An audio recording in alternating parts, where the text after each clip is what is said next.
With a major selection of the looks your kiddos love starting at just $4 in the Walmart app, a new school year means a stylish new them. Who knew? Find skater skirts and Crocs that say, I'm casual but cool. Sparkly sneakers that say, it's my classroom, you're just learning in it.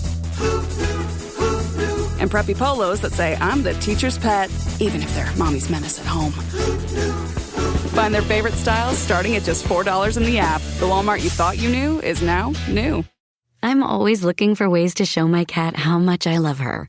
And with Fancy Feast gems, I can pamper her whenever I want with a savory gravy on top of a gourmet mousse pâté. The pyramid shape makes serving simple, so all I have to do is peel and plate to make mealtime feel extra fancy. And with 2 entrees in every pack, it's easy to turn every day into the extraordinary. Fancy Feast gems. Olá, eu sou o Luciano. E eu não sou o Luciano. E esse é o Crônicas do Além, Retrô. A mesma colaboração entre os podcasts Defining Ghosts e o Relatos do Além, só que sobre relatos mais antigos. Então vamos voltar no tempo lá para o relato dos ouvintes número 72. Uou! Cristiano, tudo bom? Meu nome é Diana, eu tenho 37 anos, sou de Goiânia, Goiás. Desde muito jovem eu tenho experiências que eu nunca soube explicar. Quando eu era adolescente, por volta dos 15 anos, 16 anos, eu pertencia a uma igreja evangélica que toda a minha família até hoje pertence. E eu era muito religiosa, extremamente religiosa, de modo que eu ia para a igreja quase de domingo a domingo, todos os dias praticamente, falhava um dia ou 2 dias. Eu era extremamente fervorosa com aquilo, seguia todos os dogmas religiosos. Isso é para vocês se situarem como é que era o meu jeito de ser. Às vezes eu levantava de madrugada para orar. Teve uma vez que eu levantei para orar, e era de noite, era bem tarde, estava todo mundo já dormindo na minha casa. Eu tinha por volta dos 16 anos. E no meu quarto eu levantei, acendi a lâmpada, ficou tudo bem claro, e eu ajoelhei para orar. Eu sempre orava ajoelhada. Fechei os olhos e comecei a orar. Só que de repente eu escutei dentro do meu quarto um barulho como se fosse de uma pessoa descendo do alto e caísse no chão com os 2 pés firmes no chão. Fizesse aquele baque, aquele tum, de uma pessoa caindo no chão, de pé, com os pés descalços. Eu assustei, mas eu não abri os olhos, porque eu tinha um pensamento para mim que quando se estivesse orando, não podia abrir os olhos por nada de fútil, assim, né? Se bem que isso não era fútil, mas era para ter uma prova de fé, assim, a Deus. Na minha cabeça isso faz o maior sentido. E aí eu não abri os olhos. E por alguns segundos não teve nenhum barulho mais dentro do quarto. Ficou um silêncio, alguns segundos. E de repente começou de novo o mesmo barulho. Não o mesmo, mas como se fossem pés descalços. Um pé firmando no chão com muita força. Como se fosse o calcanhar batendo no chão, descalço. E aquele som de pé assim, tum, andando. E o outro pé pisou numa sacola, como se fosse uma sacola plástica dessas de supermercado. E na hora que pisou, deu aquele barulho de sacola amassando, sacola plástica, aquele chiado, sabe? E aí é como se a coisa pisasse com o pé na sacola e arrastasse para frente e fizesse aquele barulho de sacola sendo arrastado no chão. E aí foi o outro pé batendo forte no chão, tum, e o outro arrastando a sacola, chá, vindo na minha direção. Tanto que o barulho ficava mais alto, quanto mais essa coisa se aproximava. E eu tremia o corpo inteiro, tremia tudo. E meus olhos, eu não conseguia manter eles firmes, fechados. Também eu não abri. Eu mantinha eles fechados, mas eu tremia até os olhos. Eu não sabia, eu nunca passei por isso na minha vida, de estar com tanto medo que os olhos ficavam fechados, mas assim, não conseguia fechar tanto e ficava tremendo. O corpo inteiro tremeu, o medo foi muito grande, eu não conseguia ficar de joelhos direito, mas eu segurei na cama, né, porque eu estava de joelhos ao lado da minha cama, e segurei para eu não cair, de tanto tremor e tanto medo. E a coisa se aproximava mais de mim, aproximava, até que ficou tão perto de mim, eu sentia que estava na minha frente, e eu não abri os olhos. E eu sentia como se fosse uma coisa pequena, porque eu não sentia que fosse alta, porque eu sentia como eu estava de joelhos, eu ficava pequena também, claro. E eu sentia como se tivesse um rosto, uma cabeça na minha frente, assim, na frente do meu rosto. Eu sentia o corpo inteiro da coisa na minha frente, perto da minha pele, perto de mim. E eu sentia a temperatura. Não era quente, era um morno, eu não sei dizer, mas eu sentia aquela presença e a temperatura daquela presença na minha frente. E parou o barulho da pisada forte no chão e o barulho da sacola. Parou na minha frente, alto. E eu comecei na oração, pedir proteção de Deus, eu clamei a Deus, mas eu não abri os olhos. Eu estava morrendo de medo de abrir os olhos. E eu pedindo a Deus proteção, pedindo isso em pensamento, eu não abri a boca para falar. Até que eu realmente falei, não, eu vou abrir os olhos, Deus me guarda, e tá expulso o que quer que seja aqui dentro, expulso em nome de Jesus. E abri os olhos e não tinha nada na minha frente, nem sacola, nem nada. E seja lá o que foi, se fosse uma pessoa, eu iria escutar a porta, eu iria escutar a pessoa levantando dali na minha frente, ia ter pelo menos um ventinho da pessoa se levantando e saindo. E principalmente ia ter o barulho da pessoa saindo, tirando o pé da sacola, pegando a sacola e saindo. Mas não teve nada disso. Simplesmente o que estava lá não estava mais. E com o tempo, assim, depois disso, eu comecei a sentir, sempre quando eu ajoelhava para orar, sozinha, né? E em qualquer lugar que eu fosse sozinha orar, eu sentia como se um dedo deslizasse na minha canela e na panturrilha, deslizasse suavemente na minha perna, e subia até o joelho e abaixava, descia de novo. Isso eu ajoelhada no chão, né? Então ele não subia assim para a coxa nem nada, era só até o joelho e voltava pela canela, voltava pela panturrilha. E fazia isso, subia e descia leve. E eu ficava com muito medo, mas eu não abria os olhos para expulsar, para ver o que era. Eu sempre ficava de olho fechado. Isso aconteceu várias vezes, tipo umas 5, 6, 7 vezes. Até que uma dada vez que eu estava sozinha orando no meu quarto, eu senti novamente esse dedo, essa coisa na minha pele, subindo e descendo. E aí eu fiquei com muito medo, deu um certo tremor em mim. E aí eu pedi a proteção de Deus em pensamento, né, na oração silenciosa que eu fazia, e eu comecei a expulsar aquilo. Expulsava isso, só que mentalmente. Eu sempre acreditei que era a energia do pensamento, a força do pensamento, que se Deus está ouvindo o meu pensamento, então tá tudo certo. E eu comecei a expulsar essa coisa no nome de Jesus e tal. E na mesma hora que eu fiz isso, na mesma hora sumiu, como se tirasse com a mão, assim, sumiu. E nunca mais voltou. E eu tinha uma amiga naquela época que era da igreja também, e ela era, tipo, eu ia muito na igreja, enfim. Ela já orou comigo algumas vezes, e eu comentei isso com ela. E ela relatou para mim assim, olha, Diana, eu também já senti isso várias vezes. Eu achei estranho, eu achava que eu era a única que tinha sentido isso. Mas ela também sentia a mesma coisa e descreveu. E era do mesmo jeito que eu senti. E é isso. Na minha família tem muitos relatos, por exemplo, de luzes. A minha avó paterna, meu pai conta que ela morava na roça e ela saía de casa para ir ao banheiro de madrugada, porque não tinha banheiro dentro de casa, e ela ia de madrugada no banheiro. E uma vez ela indo ao banheiro, que ficava do lado exterior da casa, ela disse para todo mundo, para a família, que ela avistou uma luz no céu, que desceu essa luz e ficou perto dela e acompanhou. O filho dela, o meu tio, também relatou a mesma coisa, sobre uma luz que ele estava num caminhão, estava naquela parte de trás, eu não sei como é o nome, aquela parte de trás do caminhão que é toda aberta, deitado lá, e o caminhão em movimento, e ele lá pegando carona com um amigo, um conhecido dele, ele me contou isso.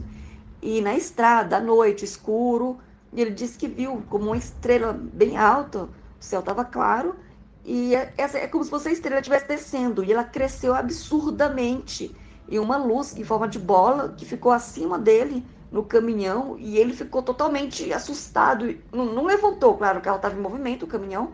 Ele ficou deitado, continuou deitado e a luz ficou acima do caminhão e andou na mesma velocidade acima dele e foi até um bom trecho da estrada por aí. Ele me contou isso, né? Então, assim, minha avó era extremamente religiosa, católica, e esse tio também não tinha por que mentir. E eu também tive uma experiência com luz. Eu estava em casa com minha mãe, era noite, eu estava com ela assistindo TV. Naquela época nós tínhamos um cachorro, um poodle, e ele estava na sala com a gente, só que de costa para nós. Ele estava na porta, olhando pro portão e de costa para mim, para minha mãe, e sentadinho, assim, no chão, sentado, não é sentado, deitado, com as duas patinhas, né?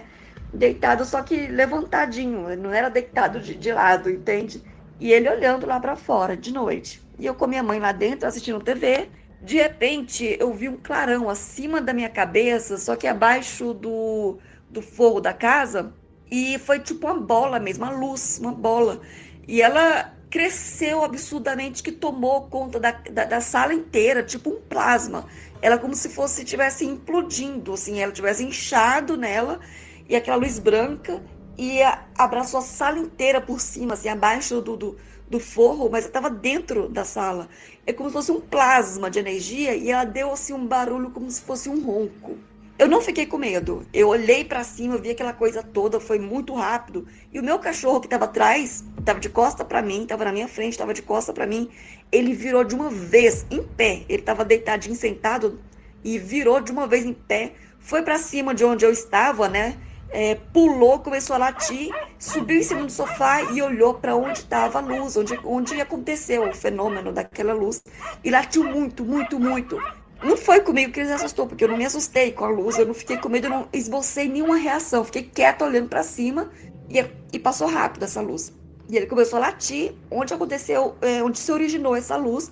Só que ele não latia com medo, nem rosnando, ele latia como se estivesse brincando, olhando para cima, para o forro, e latia e pulava no sofá como se estivesse brincando, se estivesse alegre. Aí a minha mãe, sentada do meu lado no sofá, ela olhou para o cachorro e olhou para mim e falou assim: o que esse cachorro tem? Eu fiquei tipo gaguejando. Mãe, a senhora não viu? E ela viu o quê? Sabe, quando ela falou isso, eu imaginei muita coisa. Tipo, será que eu imaginei coisa? Será que eu tô doida?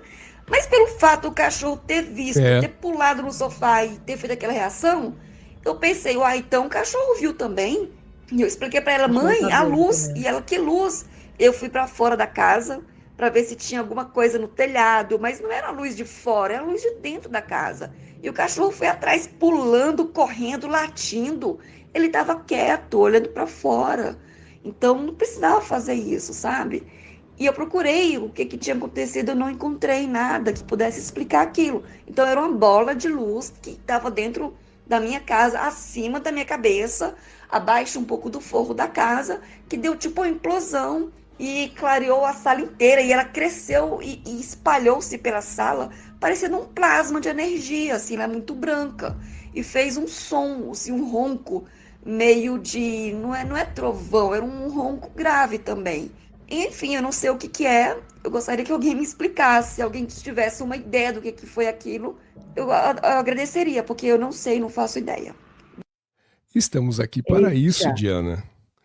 E aí, Roberta? Bom, o primeiro, né, a primeira parte do relato, acho que claramente é uma manifestação de algum espírito demoníaco, alguma coisa que queria assustar ela. Ela estava fazendo uma oração e algo queria impedir que ela continuasse fazendo aquela oração. Para mim, isso é muito claro para mim, né? E aí eu fiquei até esperando, né, a parte do relato em que ela abriria o olho, criaria coragem para expulsar, né? Até porque com os evangélicos, né, com os cristãos é mais ou menos assim, você tem que enfrentar o teu medo, enfrentar o inimigo, né, ou seja lá o demônio, amarrado. Satanás. O Janho, qual nome você queira dar, mas você tem que enfrentar e expulsar, né? E aí, a partir desse momento, aí é que fala assim, não, realmente essa pessoa tem autoridade, vou embora daqui. Enquanto isso não se manifestou na vida dela, foi acontecendo. Agora, os outros relatos dela me parecem OVNIs mesmo, né? Assim, para mim, e não parece que foi coisa da cabeça dela nem que ela é louca, porque o cachorro viu, né? Claramente o cachorro viu, outras pessoas viram também. Então, não se alguma coisa da cabeça, não é só da cabeça dela. Mas o que você acha, Lu? Então, aí eu vejo essas duas situações também, muito embora caiba a dúvida de se não são coisas muito correlatas também, né? A espiritualidade e OVNIs e UFOs e tudo mais se acabam não tendo muitas vezes uma mesma origem, né? Desses relatos aí de sons, a gente tem aqui no canal, né, alguns relatos aí até de gente que participa com a gente, isso é muito comum, mas sem dúvida nenhuma me parece uma aprovação, né? Quer dizer, naquele momento em que ela se colocava para orar, alguma coisa vinha tentar tirar a sua atenção, né? Exato, exatamente isso. Querendo impedi-la, né? Exato. E aí isso acontece. E o que me surpreende aqui também é o como ela conta, né? Mesmo ela sendo fervorosa na sua religião, ela relata muito mais como alguém que tem uma espiritualidade desenvolvida do que trazendo todos aqueles jargões naturais da religião nessas horas, né? Então teve bastante coragem, apesar dela dizer que não abriu os olhos, mas ela se manteve firme ali na oração, né? Na sua fé. Isso é bacana. E esses relatos da Diana, eles estão muito cercados de pessoas também percebendo o mesmo, né? Apesar que essa colega de igreja que já orou ao lado dela e teria sentido essa mesma presença nesse corpo pequeno, essa sensação de estar perto, de tocar, dos sons, né? De pé, enfim, pode ter sido uma questão de ela ter comentado com essa colega de igreja que já havia passado por isso antes, ou até mesmo fazer com que essa experiência tenha ocorrido para as duas simultaneamente, até porque as duas pertencendo à igreja, talvez seria interessante, se formos pensar numa figura demoníaca, né, ou do mal, querer provocar essas duas meninas, que eram novas, Sim.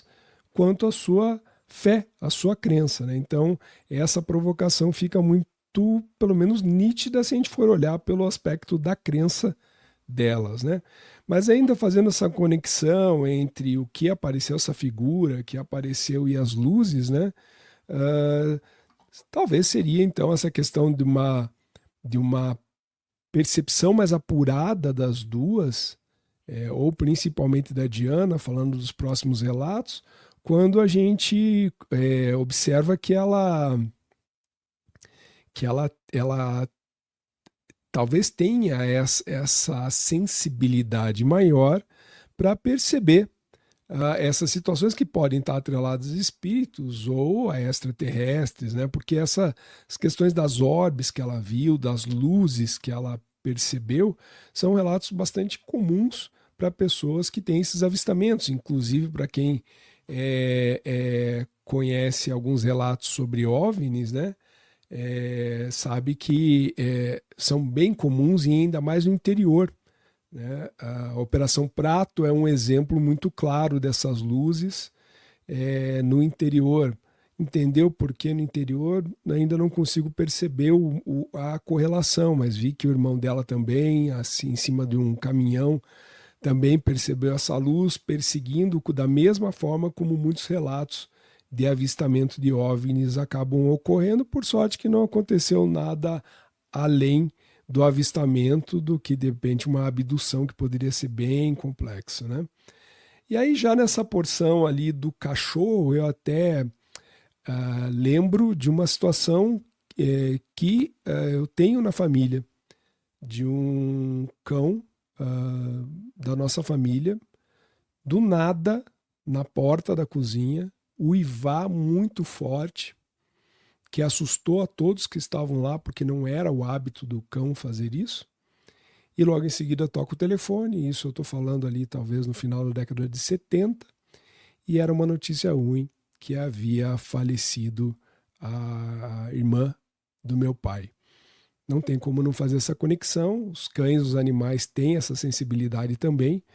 Já tive experiência dentro de casa, não trazendo para mim o comentário, mas de um dos meus cães também perceber algo e eu saber por uma vidente depois que havia naquela noite, sem essa vidente saber do relato, ela trouxe o contexto dessa noite onde o meu cão acabou vendo um espírito aqui dentro de casa. Por sorte, era um espírito muito do bem. Então, assim, eu só fico curioso a questão do cão, que ele também percebeu, a Diana percebeu e a mãe não percebeu, né? Então, assim, se a gente às vezes pode pensar que esses aspectos de uma sensibilidade, de algo mais, de uma percepção maior sendo hereditária, certamente ou provavelmente não foi por parte da mãe, porque a mãe não sentiu, mas o irmão sentiu e o cachorro sentiu. Porque sim, o cachorro tem de alguma forma tem o nosso DNA, porque eles são muito parecidos com a gente. Mas é isso, vamos para o próximo relato. Do relato. Oi, Zoucas. Meu nome é Gabriela. Eu sou de São Paulo e eu tenho alguns relatos para contar. Esses relatos não aconteceram comigo, mas aconteceram com pessoas bem próximas a mim e em algumas ocasiões eu estava com essas pessoas. Então vamos lá. No primeiro relato, tenho que contextualizar assim, que aconteceu no ano 2000, 2001, né? Pouco tempo depois da morte do meu pai. O meu pai, ele era o filho mais velho da minha avó. E pela minha avó ter tido ele muito jovem, ela tinha 15 anos quando ele nasceu, e ele é o filho mais velho, depois ela teve mais 5 filhos. Então ele sempre foi muito prestativo com ela, ele sempre ajudou ela a fazer muitas coisas, né? Tudo trabalho de casa, né? Sei lá, tudo que ela pedia, ele sempre atendia assim prontamente, sabe? Eles tinham um relacionamento muito bacana, né? Enfim, meu pai morreu em decorrência de uso de drogas, infelizmente, e já fazia algum tempo, né, que ele tinha falecido. Minha avó se mudou para o interior com a minha tia mais velha e o meu primo, né, que era o filho dessa minha tia. Na época, meu primo tinha 1 aninho, 2, ele era bem pequeno, né? Enfim, eu fui pro interior porque minha avó tinha feito uma cirurgia no intestino, porque ela sempre teve problemas de intestino. E assim, só para contextualizar, né? Minha tia morava num apartamento onde tinha um móvel, que acho que muitas pessoas vão saber do que eu tô falando. É um móvel que era um bar. Assim, você comprava esse móvel, o montador ia montar na sua casa. Ele tinha um espelho bem grande, luzes assim, e tinha várias prateleiras para você colocar sua bebida, tal. Tinha lugar para colocar copo, taça. No caso da minha tia, ela não tinha bebida, ela colocava muitas taças ali naquele bar. Mas eram muitas taças de cristal, né? Taças, copos, tudo de cristal que ela tinha, que era mais bonito. Ela colocava ali, então eram acho que 3 prateleiras bem cheias desses cristais, né? Dessas taças. E eu passava ali com o meu primo, todo dia, toda hora, porque era no caminho para a cozinha que ela tinha colocado esse móvel, né? E eu lembro de ter uma sensação muito estranha toda vez que eu olhava para esse móvel, toda vez que eu olhava para aquele espelho, parecia que tinha alguma coisa aqui me falando que não era para ficar ali, sabe? Era muito esquisita essa sensação. E o meu primo também, brincando, né? Pequenininho, brincando, tava toda hora ali na frente. E eu, toda hora que eu via na frente desse móvel, eu tirava ele dali. Porque eu achava, tinha essa sensação nítida, tinha alguma coisa me avisando que não era pra ficar ali. Enfim, aí um dia a gente tava dormindo, era tipo umas 7 da manhã, né? Todo mundo dormindo tranquilamente, um silêncio, né? E de repente a gente acordado com um estrondo, assim, um barulho muito forte de vidro quebrando. Muito vidro quebrando assim, sabe? Foi um barulho muito forte mesmo. E aí fomos ver na sala. Uma das prateleiras tinha se quebrado nesse móvel e todos os copos tinham caído quebrado. Todos, não ficou um inteiro. Aí a minha tia falou: olha, gente, vocês fiquem aqui no quarto, pra mim e pra minha avó, né? Que eu vou lá limpar, porque tem muito vidro e se alguém passar ali e estiver descalço, vai se cortar. Então eu fiquei num quarto, a minha avó no outro. 5 minutos depois, a minha avó me grita, me chama. assustada. Gabi! Gabi, vem aqui! Gabi, vem aqui! Eu fui. Aí ela falou pra mim, Gabi, seu pai acabou de sair daqui do quarto. Eu falei, não, vó, não é possível. Como assim? Me assustei, né? Não, Gabi, ele acabou de sair daqui. Eu falei, tá, vó, mas o que aconteceu? Não, foi o seguinte. Depois que a sua tia saiu daqui, eu voltei a dormir, né? Fechei os olhos. No que eu fechei os olhos, ele entrou pelo quarto, pela porta. Abriu a porta. E entrou e ele tava com a mão toda ensanguentada, toda cortada, as duas mãos e os dois braços. E ela falou que ficou olhando pra ele assim, né? Ele tava todo de branco. Ela falou assim, ele tava tão bonito, todo de branco, mas chorando e assustado, com as mãos e os braços cortados. E eu perguntei pra ele, né? O que aconteceu, filho? Ela falou que ele disse pra ela, mãe, desculpa, mas eu não consegui segurar. Segurar o quê, filho? As prateleiras, mãe, de vidro. A Gabi e o primo dela toda hora passavam ali na frente e eu segurando aquela prateleira porque ia cair em cima deles. Então, para eles não se machucarem, eu tava lá segurando. Só que, mãe, hoje eu não tive força para segurar e aí caiu e quebraram os vidros todos. Desculpa, desculpa. Falou que ele chorava assim, ele ajoelhou do lado dela pedindo desculpa. E ela falava: não, filho, tudo bem, ninguém se machucou, tá tudo certo, né? Aí falou que ele ficou ainda um pouco lá com ela, depois ele olhou assim e falou: olha, mãe, eu tenho que ir agora, que eu tenho que me cuidar, né? Fazer curativo nos meus braços e tal. Mas depois eu volto pra conversar com você, depois a gente se fala. Falou que ele deu um beijo nela e saiu pelo quarto, como se fosse a coisa mais natural do mundo. E aí que ela falou que ela parecia que ela tinha voltado a dormir assim, por um segundo, abriu os olhos e me chamou, né? Então, esse foi o primeiro relato. Agora, o segundo aconteceu com a minha irmã mais nova.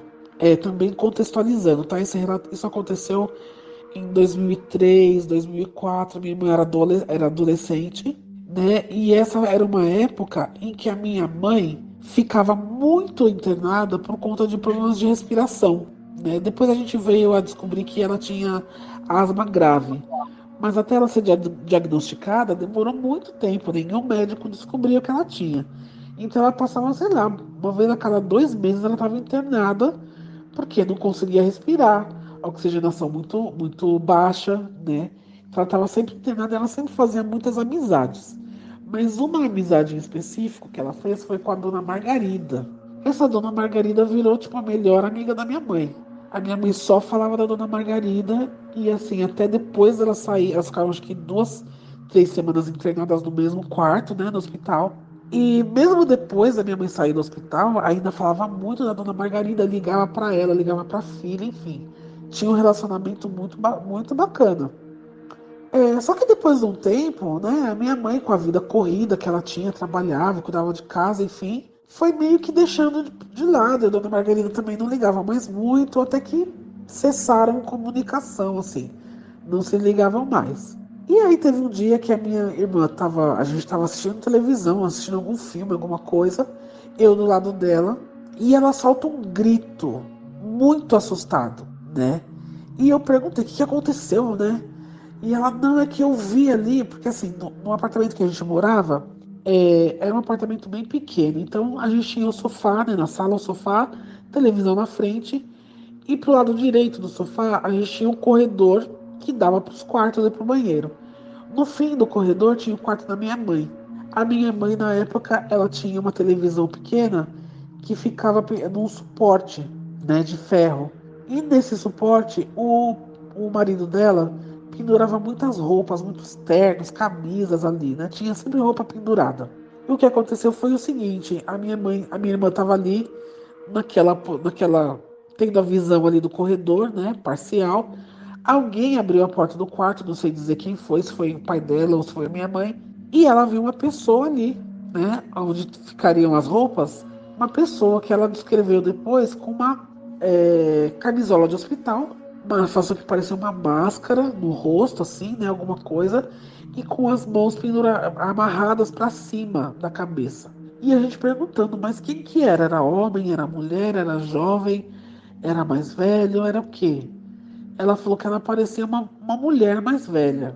Enfim, passou algum tempo, minha irmã não viu mais nada ali, depois disso, né? Não teve mais nenhuma visão assim. Vida que segue. Até que um dia, meses depois disso acontecer, a minha mãe resolveu ligar para tal da dona Margarida, que estava com saudade dela, fazia tempo que não se conversavam e tal.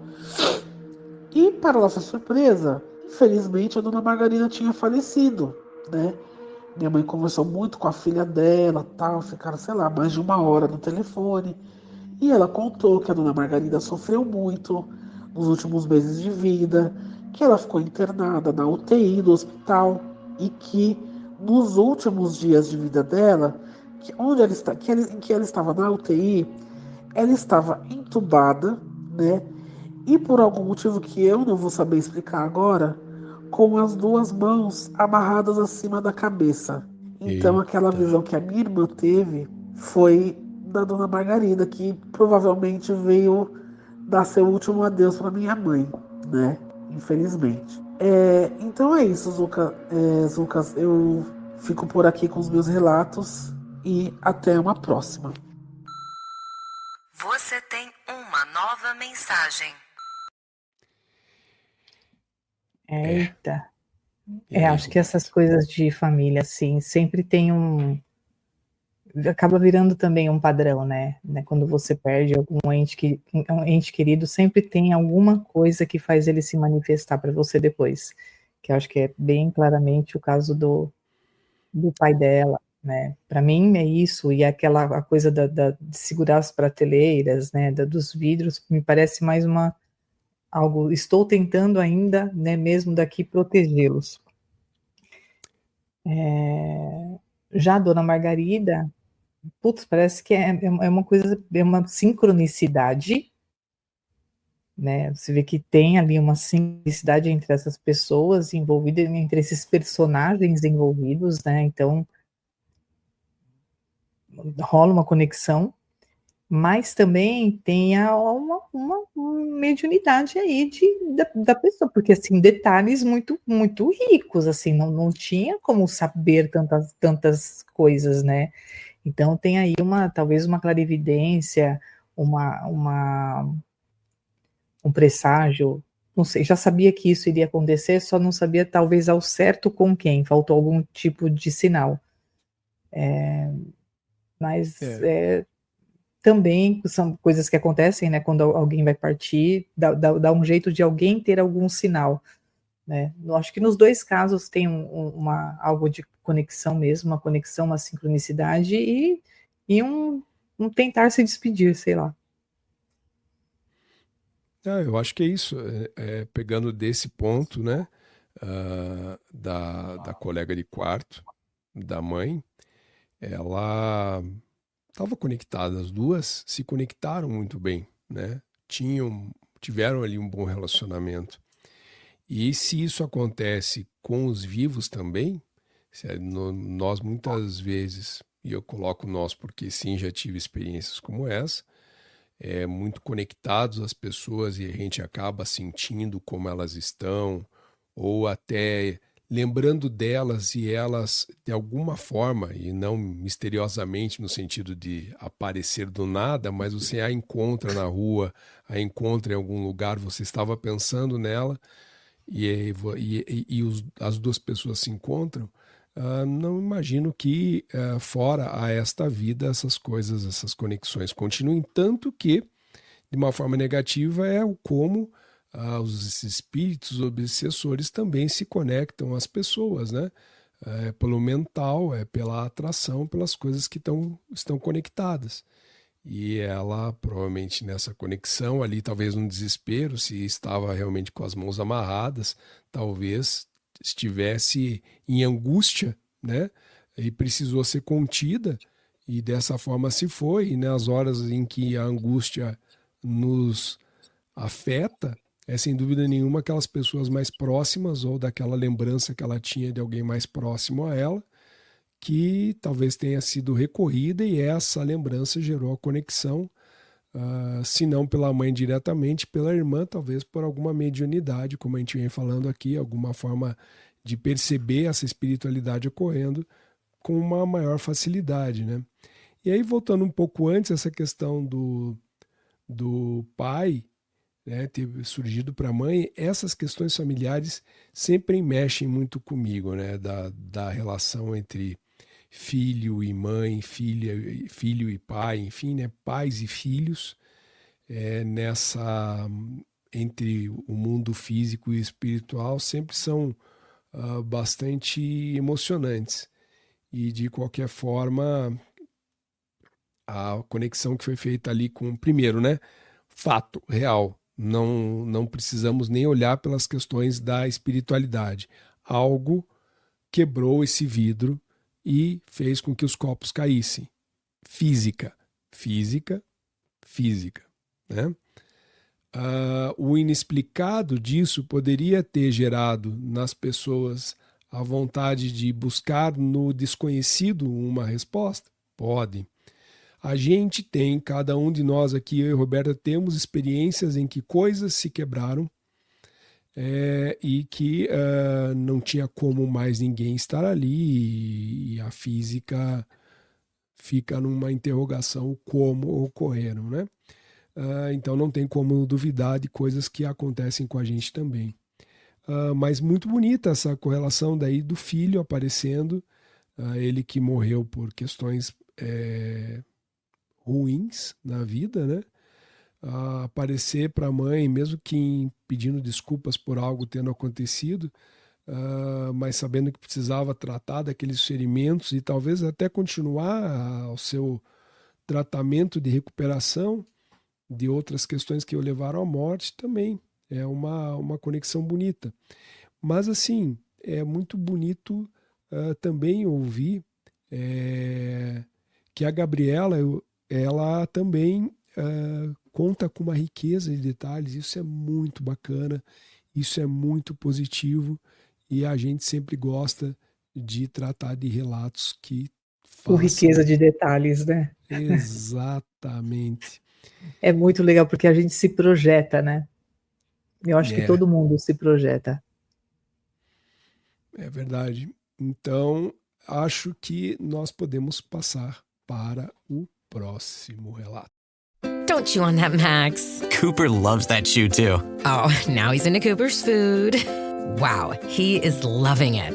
What do you feed Cooper? Blue Buffalo Life Protection Formula. He never leaves a crumb. I love it because it's made with high-quality protein, nutrient-rich fruits and veggies, and wholesome whole grains. Looks like we're switching to Blue. Blue Buffalo foods are made with the superior ingredients your dog needs to thrive. Can your dog food say that? Visit feedbluefood.com to learn more. This episode is brought to you by Indeed. When your computer breaks, you don't wait for it to magically start working again. You fix the problem. So why wait to hire the people your company desperately needs? Use Indeed's sponsored jobs to hire top talent fast. And even better, you only pay for results. There's no need to wait. Speed up your hiring with a $75 sponsored job credit at Indeed.com/podcast. Terms and conditions apply.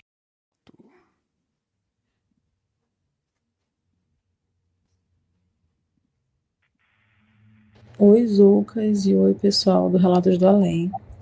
Eu me chamo Laísa, tenho 25 anos e hoje eu vou relatar uma experiência que minha mãe passou quando ela tinha uns 7, 8 anos de idade.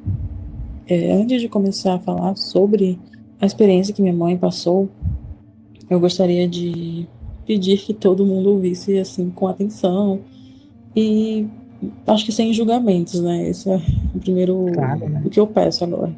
Sempre. Enfim, não vou enrolar mais e vou iniciar o que a minha mãe me contou. A minha mãe, ela nasceu em 1976, em um município aqui do estado do Amazonas. E quando ela tinha mais ou menos uns 2, 3 anos, ela foi com os pais e com os irmãos para o interior do estado de Rondônia. Uma espécie de vila, né, ela chamava de vila de mineração, né, era uma vila de mineração. Meu avô, ele trabalhava com esses equipamentos pesados, trator e tudo mais, e nessa vila ficavam a família do meu avô, né? Que era minha mãe, mais 7 irmãos, e outras famílias, né? Com outras crianças e tudo mais. E era assim, bem remoto mesmo, não tinha, anos 80, né? Não tinha eletricidade, não era bem remoto. Nossa, é um local bem difícil acesso. E essa história, eu creio que deva ter acontecido, né, por volta de 83 ou 84, né, porque minha mãe, ela tinha, acho que tinha uns 7 anos, né, por volta de uns 7 anos. E um dia ela foi brincar com os amigos, né, da mineração, e tinham quase todos eles a mesma idade. E eles brincavam em uma espécie de campo de futebol que ficava perto ali da vila. Então, esse campo era muito grande e ela falava que possuía uma grama muito alta. Então, os amigos dela deitavam nessa grama, um perto do outro, né? E eles ficavam brincando de apontar as nuvens, né? E falar: é formado dessa nuvem, parece um cachorro, e isso tudo. E ela fala que o céu estava muito claro, estava claro, estava muito bonito. E teve uma hora que ela olhou para o céu, né, ela apontou para uma nuvem e viu uma nuvem muito, muito reta. E ela até chegou a comentar, né? Aquela nuvem ali parece uma régua, né? Uma formato de muito, muito reto. Depois disso, minha mãe não lembra, quer dizer, ela lembra, né? Tem uns flashes de memória. E os flashes que ela tem são o seguinte: ela lembra de já estar na frente de alguma coisa. Ou seja, ela continuava lá, né? Só que ela estava sozinha. E ela ficava na frente desse ser muito esquisito.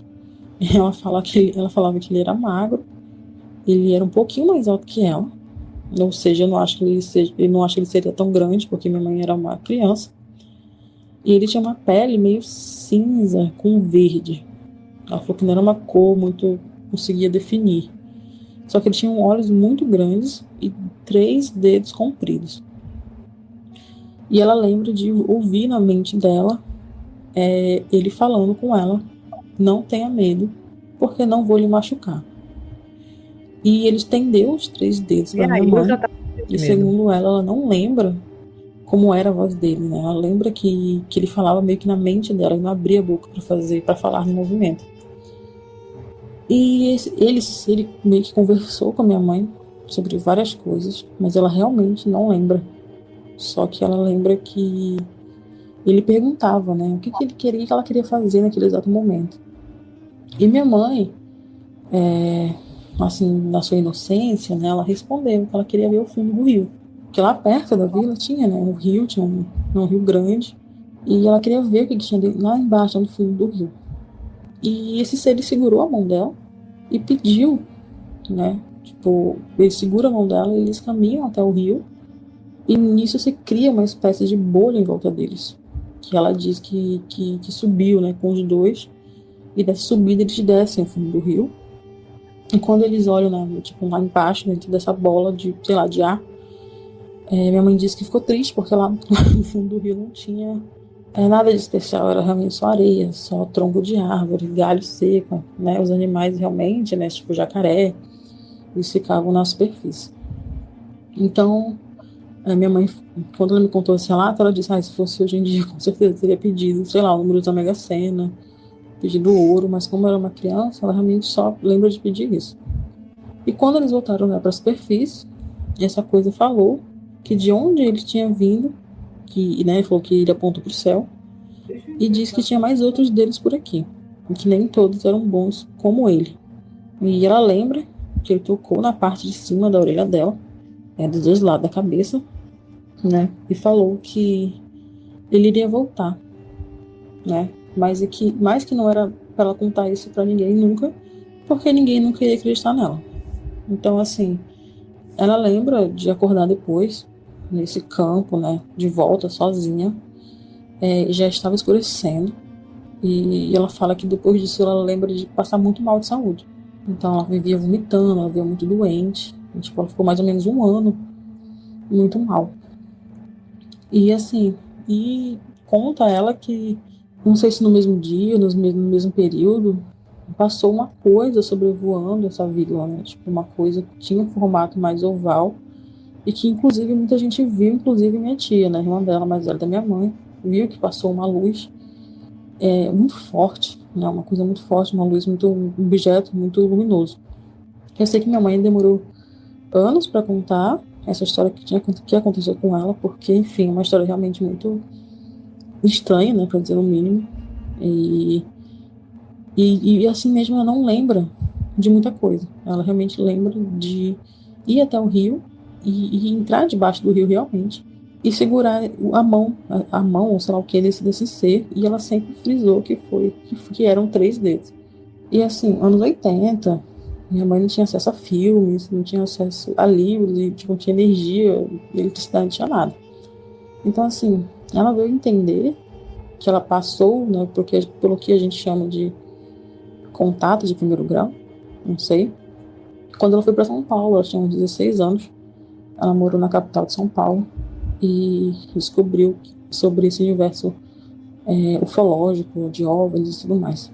E essa história ela veio, minha mãe me contou, porque eu mesma sou uma pessoa que sempre fui muito interessada em ufologia. Eu sempre tive muitos sonhos, né, muito recorrentes com invasões realmente alienígenas. Eu sonhava com objetos brilhosos no céu. Isso sempre me aterrorizou muito. Então eu falava, né, para minha mãe que eu tinha muito medo, mas sempre fui muito curiosa. Eu perguntei para ela: mãe, a senhora já passou por alguma coisa? A senhora sabe de alguma coisa? Porque eu sei que a senhora viveu, né, sua infância ali em uma área que é remota, uma área de campo. A gente sabe que tem muitos relatos, né, muitos episódios de avistamento de objetos não identificados.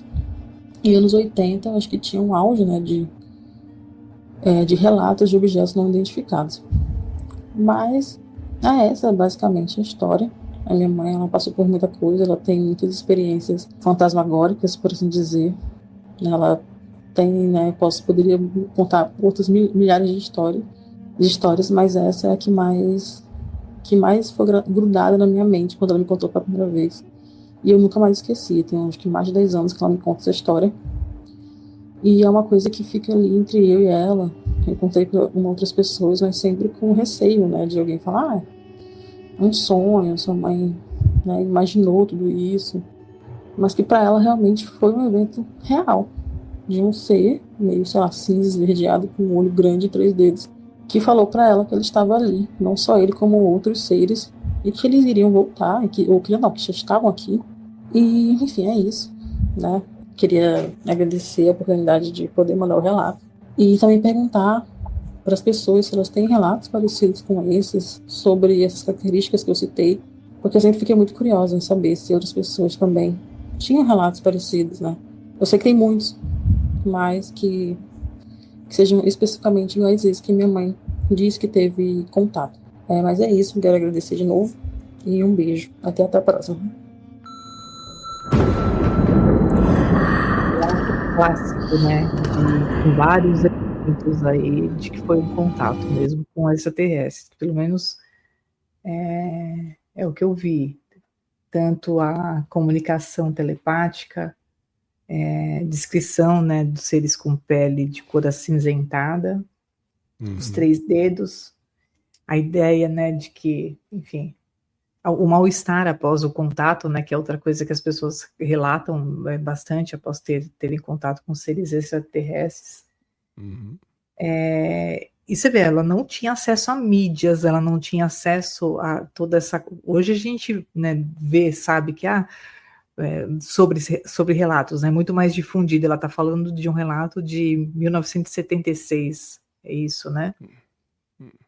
Então, não tinha ainda essa coisa toda difundida de que eles têm 3 dedos, de que são cinzas, né? Sei lá, acho que na Amazônia ainda é mais complicado, né? Então, para mim, é um clássico encontro com extraterrestres, e pode ter até aquela coisa pode ter sido abduzida, ter a memória fragmentada, lembrar só de algumas coisas. Para mim, é muito clássico isso. Também acho que é clássico. A única questão que fica aqui para entender, primeiro fazer com que a pergunta chegue a todos, né? Se vocês têm relatos parecidos com esse. Mas, sem dúvida, quando a gente pensa em relatos onde uma pessoa é abduzida, e me parecia até a figura de um Grey aqui, né? Um tradicional Grey, quando a pessoa passa mal, a gente tem a tendência a imaginar que foi algo mesmo induzido, né? Foi por conta de algum teste, alguma coisa praticada com a pessoa durante a abdução. Mas se ele trouxe naquele momento uma mensagem de que ele não iria machucá-la, poderia ser uma forma, uma espécie de tratamento. Por que eu digo isso, né? Quando a gente olha para um caso como o câncer aí no nosso mundo, sem nenhuma questão vinculada a OVNIs ou espiritualidade, uma pessoa com câncer pode ser necessário que ela faça o tratamento via quimioterapia, e a quimioterapia dá enjoo, dá vômito, né? Não teria sido, talvez, se essa figura veio para causar algum bem a ela, que o tratamento também pudesse causar algum desconforto, alguma náusea, algum enjoo, né? Pode ser. Ao ponto dela ter descoberto uma doença por conta disso, mas ao mesmo tempo, ou se não uma doença, né? A filha relata que ela ficou bastante doente, talvez um processo dessa recuperação, e aí fica a curiosidade se em outros momentos ele também não retornou, né? Ele também, que forma que ela até não recorde, para dar continuidade ao propósito da vinda dele. Agora é instigante para todos nós, né? Essa questão de entender o porquê desses relatos, dessas abduções, dessas experiências com algumas pessoas, às vezes pessoas, ou na maioria daqueles relatos que chegam até nós, tem pessoas mais humildes, mais simples, às vezes morando em áreas longínquas, qual seria o propósito, né? Fica uma questão, não é um propósito da minha dúvida quanto a saber se isso ocorreu ou não. Mas sim, eu acho que eu sei. Não sei, mas eu tenho um palpite. Manda ver. Eu acho que a gente, e por mais bizarro que seja, quanto mais conhecimento a gente vai adquirindo, em alguns níveis maior vai sendo a nossa arrogância em acreditar em coisas muito simples. Então a gente tende a deixar tudo muito mais complexo, e o simples passa a ser visto como banal, não existe. Por quê? Porque a gente acha que está num grau de evolução, inteligência e conhecimento tão grande que essas coisas não podem existir.